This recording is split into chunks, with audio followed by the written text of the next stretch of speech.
time and again, the entire conversation of the opposition comes down to one basic point.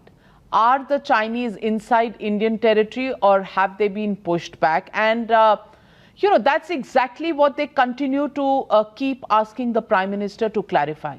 Do you think there is any relevance of these statements in the middle of the messages that are going in the middle of our soldiers and the kind of encouragement that the Prime Minister's visit has come as a morale booster that it has come as?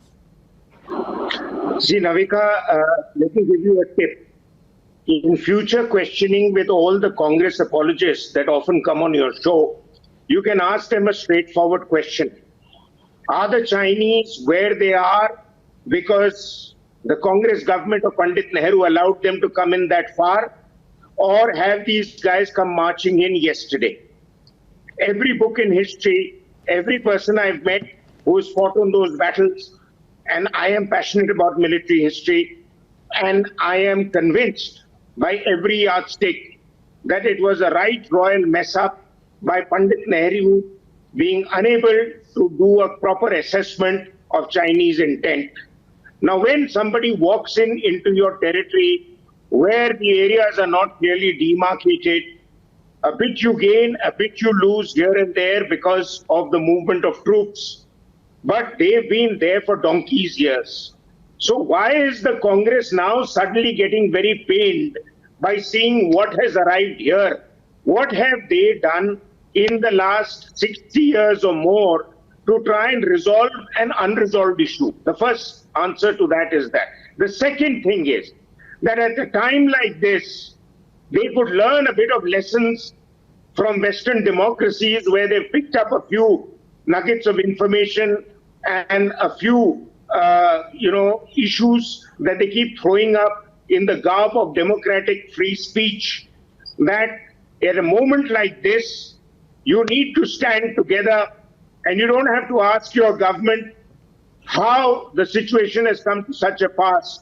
There has not been any serious territorial loss. Yes, some areas which were unoccupied have seen Chinese move in, and I see that not as a Prime Minister's fault.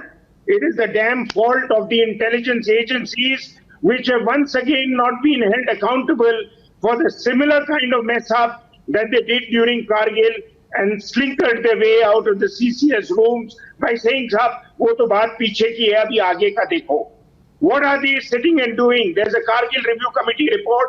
They have been given a whole lot of technical information, satellite inputs. Nobody seems to have assessed that before the Chinese build-up took place. And you are asking troops who were not stationed on Finger 8 or who were not stationed on the Galwan River to say how did they come marching in. These areas were to be only patrolled.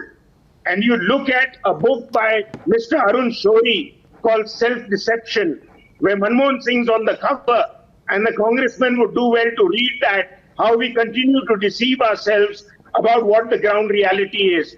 So much as I am not entirely apologizing for the current government, but let us be fair to our leaders. Let us give our current dispensation the necessary stance and the necessary positioning to fight back. It is well enough to raise questions in Parliament. Omission is never a crime. Commission is a crime. So absolutely. You have to omit well said.